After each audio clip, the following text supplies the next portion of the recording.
सत्संग का महत्व क्या है, हमें क्या प्राप्त होता है सत्संग से। एक घड़ी आदि में पुनियादे, तुलसी संगति साधु की हरे कोटि अपराध। एक क्षण का सत्संग हमारा जीवन बदल सकता है। एक क्षण का सत्संग, इस सत्संग का प्रभाव सुनिए कितना अच्छा है। एक राजा के राज्य में एक चोर रहा करता था। एक राजा के राज्य में एक चोर रहा करता था।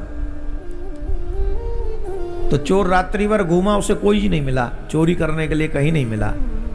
तो एक दिन वो उगता गया, समझ गए, परेशान हो गया। बोले क्या दुनिया में इन लोगों के यहाँ चोरी करते रहते हैं, छोटी छोटी चोरी करने का कोई लाभ नहीं। जब हाथ मारना है तो बड़ा ही मारो, चोरी करनी तो बड़े के घर में, किसके वो राजा के ही करते। एक बार ऐसी चोरी करेंगे कि दोबारा चोरी करने का जरूरत ही ना पड़े, आवश्यकता ही ना हो। तो वो जो चोर था वो राजा के खजाने को चुरा लाया। खजाने में हाथ दिया, बड़ा अच्छा खासा उसने चोरी की। और जब सामान लेके वो वस्तु चुरा के जब भाग रहा था तो जाते हुए उसको निकलते हुए सिपाहियों ने देख लिया। और जब सिपाहियों ने देखा तो सिपाहियों से बचने के लिए वो तेज भागा। बारिश हुई थी, अब भाग रहा था तो वो दूर भागा तो वो सिपाही भी पद चिन्हों को देखते देखते भागे, किधर गया। सामान उसने कहीं साइड में रख दिया, छुपा दिया। और ऐसे ही जहाँ यहाँ जो सत्संग हो रहा है वैसे ही सत्संग हो रहा था, और जाके सत्संग में बैठ गया। अब सत्संग में बैठ गया, वहां तो इतने लोग हैं, कौन पहचाने कौन सा है चोर, कैसे पहचाने भाई। सत्संग में तो सब आ सकते हैं ना, राजा भी आ सकता है, चोर भी आ सकता है। सत्संग के लिए तो सब बराबर है, ठाकुर के लिए तो सब बराबर है। एक जगह हम गए थे तो हमसे बोला महाराज उस फलाने आदमी के संग फोटो मत खिंचवाना। मैंने क्यों नहीं खिंचवाना? अरे महाराज आप जानते नहीं, गुंडा टाइप का आदमी है। मैं तो एक बात बताऊं, कथा साधु के लिए जरूरी है कि गुंडे के लिए? भाई ईमानदारी से बताओ, कथा किसके लिए जरूरी है, गुंडे के लिए कि साधु के लिए? साधु तो साधु है ही, साधु को क्या जरूरत है कथा की? कथा की जरूरत तो गुंडों को है, चोरों को है, लुटेरों को है, झूठों को है। जो सत्य को समझे तो गुंडाई छोड़े, चोरी छोड़े, झूठ छोड़े, ठगी छोड़े, अच्छे बने और अपना कल्याण कराएं। तो अब इसका मतलब ये नहीं है कि जो यहां कथा में बैठे हैं वो सब, ये मतलब नहीं है।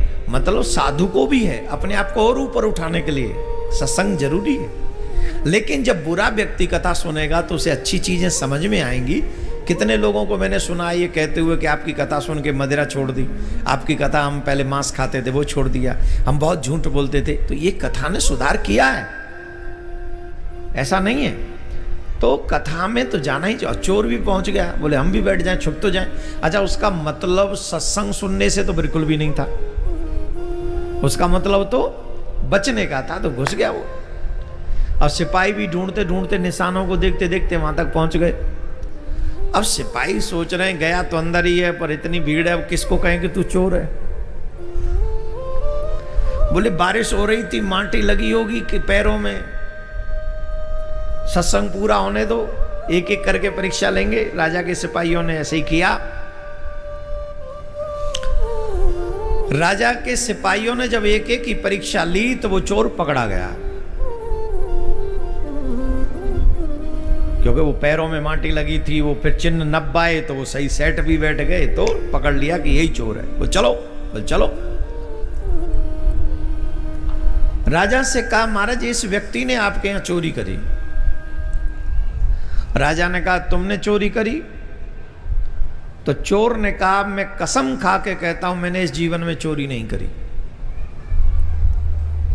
बोले तुम तो कहते हो इसी ने चोरी करी। बोले मैं कसम खाता हूं मैंने इस जन्म में चोरी नहीं करी। इस जन्म में? आजकल की बात छोड़ो, जन्म की बात है। बोले कभी नहीं करी। बोले ठीक है, परीक्षा होगी। अब कैसे परीक्षा होगी? एक लोहे की सरिया को अग्नि में देके गर्म किया गया, 2-3 पत्ते पीपल के रखे गए, उसके हाथ पे बांधे गए कच्चे सूत से। बोले अगर इस सरिया ने तेरे हाथ को नहीं जलाया तो तू सच बोल रहा है, और अगर झूठ बोल रहा है तो तेरा हाथ जले। बोले स्वीकार है। हाथ रखा, सरिया रखी हाथ पे। हाथ की तो बात छोड़ो महाराज, कच्चा सूत तक नहीं जला।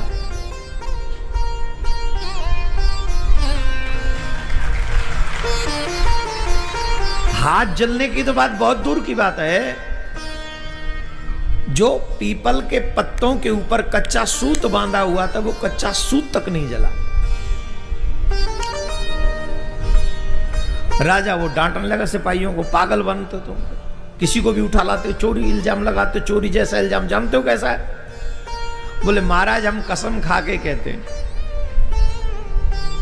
यही चोर है, नाप तोल इसी के पैरों की सही आई है, हमने पीछा किया है। राजा ने कहा नहीं नहीं तुम झूठ बोल रहे हो, अगर ये चोरी करता तो झूठ में बोलता तो हाथ जरूर जलता, तुम गलत बोल रहे हो, तुमको पनिशमेंट मिलेगी, तुमको कारागार में डाल दिया जाएगा। ये वो भड़कने लगा राजा मंत्रियों पे। तब उस व्यक्ति ने कहा महाराज इन मंत्रियों से कुछ, सिपाहियों से कुछ मत कहो। बोले क्यों ना कहें? बोले ये सही कह रहे हैं, चोर मैं ही हूं। अरे बोले नहीं नहीं आप संत हैं, साधु स्वभाव है, इसलिए आप इन पे दया कर रहे हैं, हम इनको डांट रहे हैं इसलिए आप इनको फटकार रहे हैं। बोले नहीं नहीं महाराज कसम से चोरी मैं नहीं करी। अरे बोले महाराज झूठ बोल रहे हो आप। अब झूठ बोल रहे हो इनको बचाने के लिए, संतों का स्वभाव होता है। बोले आप अपने मंत्रियों को भेजो, मैं बताता हूं वो सामान कहां रखा है आपका। जंगल में गए, जंगल में जाके वो सामान बरामद करा दिया कि ये रहा आपका सामान, ये रिसीव करो। तो महाराज हाथ क्यों नहीं जला अगर आप चोर हो तो? बोले इसका भी एक कारण है। बोले क्या कारण है? बोले चोरी करी तब तक मैं चोर था, पर जब मैं सत्संग में गया तो संत जी के मुख से, कथाकार के मुख से मैंने एक शब्द सुना। भगवान श्री कृष्ण कहते हैं गीता में, ध्यान से सुनना, जितने भी लोग यहां विराजमान हैं आप सब मन लगा के सुनिए इस बात को। भगवान श्री कृष्ण ने कहा सर्वधर्मान परित्यज्य मामेकं शरणं व्रज अहं त्वा सर्व पापेभ्यो मोक्षयिष्यामि मा शुचः। तू धर्म अधर्म पाप और पुण्य ये सब भूल जा। जब मनुष्य मेरी शरण में आता है तो उसका नया जन्म होता है, उसके पाप पुण्य की जिम्मेदारी मैं ले लेता हूं, उसके सब कर्मों की जिम्मेदारी मेरी है। तो इसलिए जो मनुष्य भगवान की शरण में आता है ना उसका नया जन्म होता है। आज आप जो भागवत की शरण में आए हो, आप सच मानो आज आपका नया जन्म है, अगर आप मानने लायक हो तो इस बात को। लेकिन ये संकल्प ले मनुष्य के आज के बाद मैं पाप नहीं करूंगा, आज के बाद मैं पाप नहीं करूंगा, तो इसका पुनर्जन्म है, पिछला जन्म समाप्त हो गया सत्संग में जाने के बाद। मेरा नया जन्म हो गया जब मैं सत्संग में गया, जब मैंने भगवान के आगे सरेंडर किया, और जैसे ही भगवान की शरण में गया मेरा कार्य बन गया। मैंने कहा इस जन्म में मैंने चोरी नहीं करी, सत्संग के बाद मैंने चोरी नहीं करी। और ये जो चोरी आपके यहाँ हुई सत्संग से पहले हुई है।